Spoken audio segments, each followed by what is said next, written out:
राधे राधे। जय जय श्री राधे। कैसे हो मित्रों? आशा करता हूँ आप सभी स्वस्थ और प्रसन्न होंगे। मैं आचार्य पंडित संदीप कृष्ण शास्त्री आप सभी का स्वागत करता हूँ अपने YouTube चैनल ज्योतिष गुरु में। मित्रों, इस वर्ष संपूर्ण सनातन समाज 13 मार्च 2025 को होलिका दहन का उत्सव मनाने जा रहा है, किंतु गत वर्ष की भांति इस वर्ष भी कुछ परिस्थितियां ऐसी बनी हुई है जिनके कारण आम जनमानस में होलिका दहन के समय को लेकर के संशय बना हुआ है। आप सभी जनमानस के उसी संशय को दूर करने के लिए शास्त्रीय समाधान लेकर के प्रस्तुत हुआ हूँ। आशा करता हूँ कि मेरे द्वारा दी गई जानकारी से आप सभी लाभान्वित होंगे और अपनी प्रतिक्रिया से मुझे सूचित करेंगे।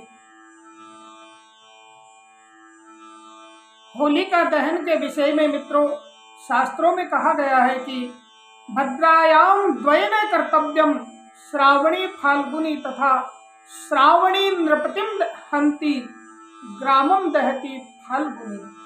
अर्थात होलिका दहन और रक्षाबंधन ये दोनों ही हमारे सनातन धर्म के सर्वश्रेष्ठ त्योहार हैं। इन दोनों त्योहारों के विषय में कहा गया है ज्योतिष ग्रंथों में कि भद्रायाम द्वयन कर्तव्यम श्रावणी फाल्गुनीम तथा, अर्थात रक्षाबंधन और होलिका दहन इन दोनों ही पर्वों को भद्रा रहित काल में मनाना शास्त्र सम्मत है। यदि हम इन दोनों को भद्रा के समय में मनाते हैं तो श्रावणी नृपतिम हंति, भद्रा काल में मनाया गया रक्षाबंधन पर्व राजा के लिए हानिकारक होता है और ग्रामम दहति पावक है। भद्रा काल में किया गया होली का दहन आम जनमानस में अग्नि का भय उत्पन्न करता है, आम जनमानस को अग्नि के भय से पीड़ित करता है। इसीलिए इन दोनों को भद्रा रहित काल में ही मनाना श्रेष्ठ माना गया है। इस आधार पर प्रदोष व्यापिनी पूर्णिमा के दिन भद्रा रहित काल में, प्रदोष व्यापिनी पूर्णिमा के दिन भद्रा रहित काल में होलिका दहन करना शास्त्र सम्मत श्रेष्ठ समय होता है। इसके विषय में धर्म सिंधु में कहा गया है, सा प्रदोष व्यापिनी भद्रा रहित ग्राह्या। सा प्रदोष व्यापिनी भद्रा रहित ग्राह्या, अर्थात प्रदोष काल में पूर्णिमा हो और भद्रा रहित समय में होलिका दहन किया जाए, यह शास्त्र सम्मत श्रेष्ठ समय होता है। किंतु यदि प्रदोष काल में भद्रा हो तो अगले दिन पूर्णिमा प्रदोष व्यापिनी हो तो उस तिथि में हमें होलिका दहन करना चाहिए। लेकिन दूसरे दिन यदि पूर्णिमा प्रदोष काल में व्याप्त नहीं हो तो पहले दिन जब पूर्णिमा प्रदोष काल में व्याप्त होती है तो उस दिन भद्रा रहित काल को छोड़ करके भद्रा रहित समय के पश्चात भद्रा रहित काल में हमें होलिका दहन करना चाहिए। परंतु यदि पहले दिन निशीत काल अर्थात मध्य रात्रि में, निशीत काल में भद्रा समाप्त हो रही है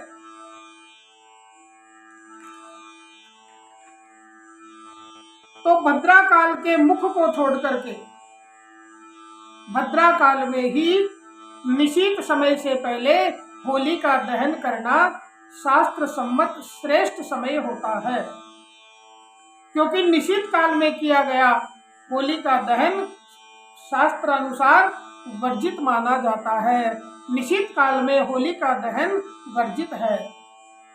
धर्म सिंधु कहता है, पर दिने प्रदोष स्पर्शाभावे पूर्वे दिने यदि निशीतात्मक भद्रा समाप्ति तथा भद्रावसानोत्तरमेव होलिका दीपदानम।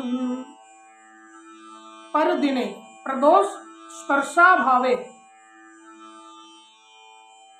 पूर्वे दिने निषिद्धात्मक भद्रा समाप्ति ही तथा भद्रा वसानोत्तर में वह होलिका दीपदानम, अर्थात दूसरे दिन प्रदोष काल में पूर्णिमा का अभाव हो और पहले दिन यदि भद्रा पूर्णिमा प्रदोष काल में व्याप्त हो तो निशीत काल से पहले भद्रा समाप्ति के बाद में निशीत काल से पहले होली का दहन करना श्रेष्ठ होता है। निशीतोत्तर भद्रा समाप्ति भद्रा मुखम तत्वा भद्रायाम में वह, अर्थात निशीत काल में भद्रा समाप्ति होती है तो भद्रा के मुख को त्याग करके भद्रा पुच्छ में भी होली का दहन किया जा सकता है।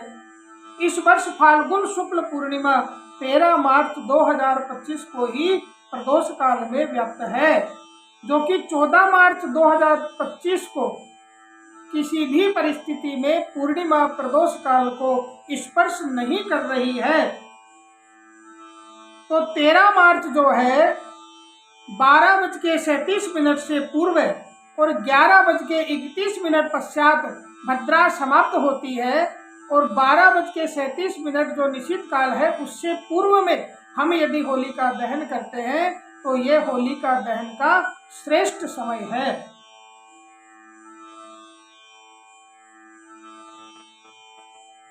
तेरह मार्च को भद्रा का जो मुख्य काल है वह 8:18 से 10:22 तक रहेगा और भद्रा का जो पुच्छ काल है वह 7 बजे से सायकाल 7 बजे से लेकर के रात्रि 8:18 तक रहेगा। आवश्यकता होने पर हम शाम 7 बजे से लेकर के 8 बजे तक भी होली का दहन कर सकते हैं, किंतु शास्त्र सम्मत जो श्रेष्ठ समय है वह है रात्रि 11:31 जो भद्रा समाप्त होती है उसके पश्चात 12:37 से पूर्व का जो समय है यह होली का दहन के लिए सर्वश्रेष्ठ समय रहेगा। आशा करता हूँ कि मेरे द्वारा दी गई हुई जानकारी से सभी जनमानस के मन में जो संशय बना हुआ है वह दूर होगा और सभी मेरे द्वारा दी हुई जानकारी से लाभान्वित होंगे। इसी आशा के साथ राधे राधे।